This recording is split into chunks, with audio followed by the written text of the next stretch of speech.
You're listening to an Airwave Media Podcast. Feel like who art Ed? We'll try to slice it. Who art Ed? Mr. Wood art Ed me. Good. Either way, it's ambiguous. It works on so many levels. I know. That's off to a great start. Welcome to Who Arted, weekly art history for all ages.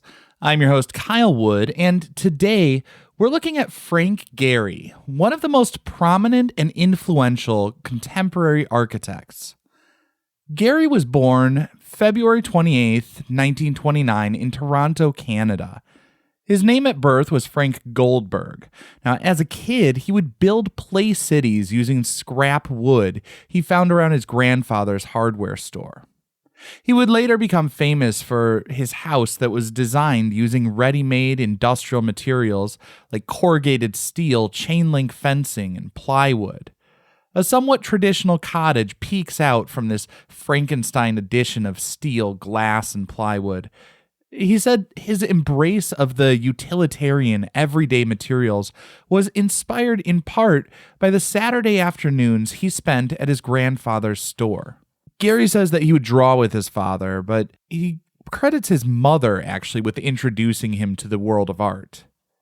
Gehry says his father thought that he was a dreamer who would never amount to anything, but his mother saw potential and pushed him when he was hesitant to do things. Now, the unique home that I described earlier would be the piece that launched him to fame. Of course, it had to create some mixed feelings as busloads of people come to look at his design. I mean, on one level, it seems flattering, but at the same time, it had to be annoying because it wasn't just a house he designed. It was his house. And let's face it, nobody likes visitors dropping by to see how you live. Some say it's one of the earliest examples of deconstructivism in architecture.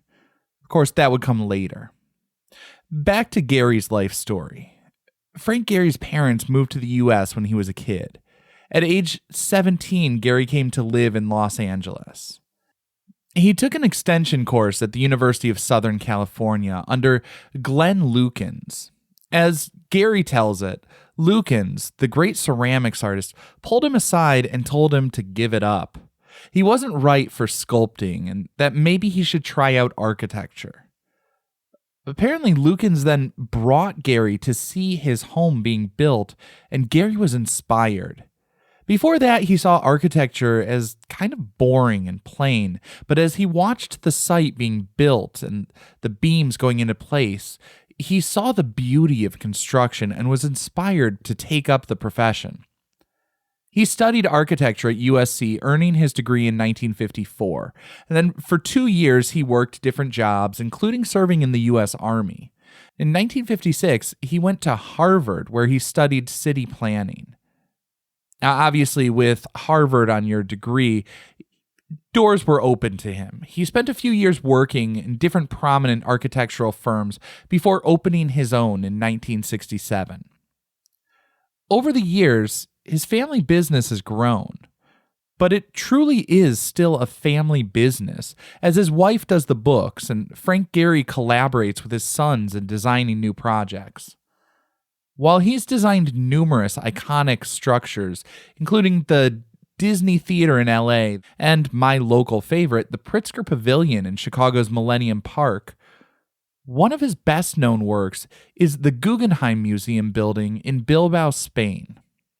Traditionally, museums across Europe and North America were, well, traditional. Architects typically designed them in some form of neoclassical style with columns and grand facades that were not only big and imposing in the sense that they towered over visitors approaching the building, they were hearkening back to the style of ancient Greece and Rome. Throughout history, Western societies have revered the ancient Greek and Roman philosophers, writers, and artists. We've seen a common thread from the ancients to the Renaissance, the neoclassical movement of the 18th and 19th centuries, up through today. By adopting the architectural style of ancient Greece and Rome, museum architects are suggesting that the museum is firmly rooted in history and tradition. It suggests the institution will stand the test of time. It's both ancient and enduring. One of the first major deviations from that classical museum styling came when Frank Lloyd Wright designed the Guggenheim Museum.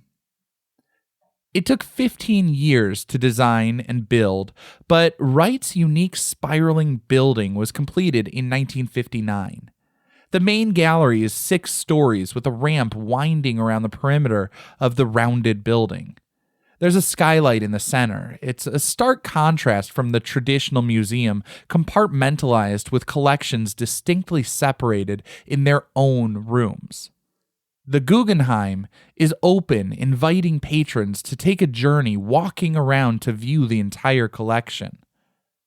Of course, it has been expanded over the years, and there's more to explore than the main collection, with additional galleries in the annex and a learning center in the basement. But the main point is that Frank Lloyd Wright broke with tradition and created spiraling ramps to allow visitors to experience the art and the museum in a way that was fresh and new. It was open with an elegant simplicity, distinctly modern. In the 1980s, the museum's director, Thomas Krenz, began looking for opportunities to expand the museum's reach. He and his staff began developing plans for satellite branches of the museum to be opened in other countries. And in 1997, one of these branches opened in Bilbao, Spain. The museum was designed by Frank Gehry. Obviously, that's why we're talking about it on the Frank Gehry episode. It's a testament to his unique vision of architecture. While Wright's Guggenheim Museum is known for following modern architectural principles with that elegant simplicity, Gehry's work looks needlessly complicated. It's a jumble of these curvilinear forms. I think one of the most interesting aspects is the contrast between the old established Spanish buildings in the narrow street corridor and the shining sculptural titanium form of the museum. Approaching the building, so unlike everything else in the city, one thing is certain. The museum patron will be transported to see and experience something new and different upon entering the space. Gehry has said that he selected the material based on the climate in Bilbao, Spain. In rainy weather, he says the titanium takes on a golden hue, and it is just breathtaking. Now, this is no accident. In Gehry's studio, he has a massive collection of models showing each iteration of each of his designs. He thinks through every detail and rethinks, revising until everything is just right. The architect is part sculptor, but also part installation artist. To achieve his desired outcome, he thinks not only about the form of the structure, but how it will interact with its surroundings. His famous Disney concert hall in LA is stainless steel shimmering in the California sun. But he says steel felt dull in the overcast conditions typically seen in Bilbao. He said he just happened to have a piece of titanium lying around, as apparently one does, and he put it out on a post to see how it would fare on a rainy day. That's how he came to discover the perfect material for his acclaimed museum. Now, on some level, I suppose you might say it is a bit of happenstance and a fortuitous accident that he just happened to have that titanium lying around to be able to stick it up on a post and see how it looks. But also, luck and good fortune tend to favor those who are prepared.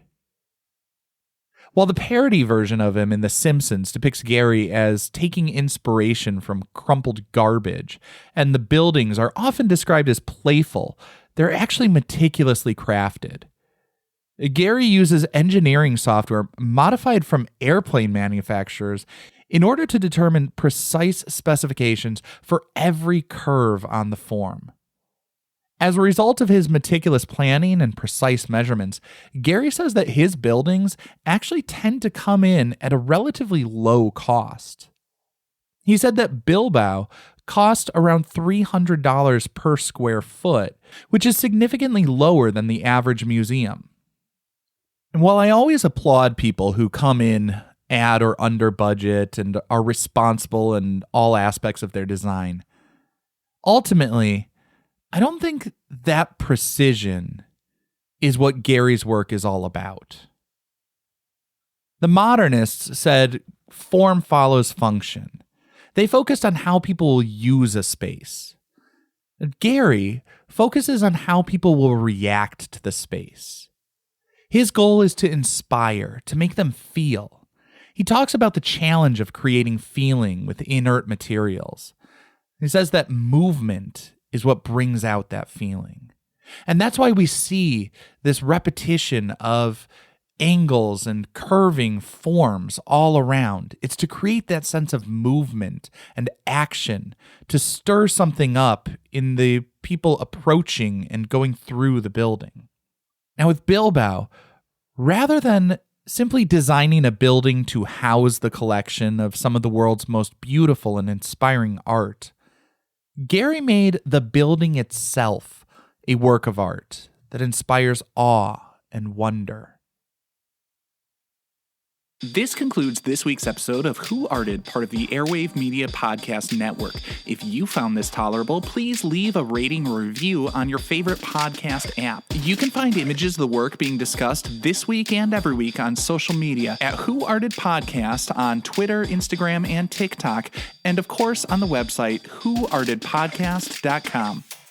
Podcast done.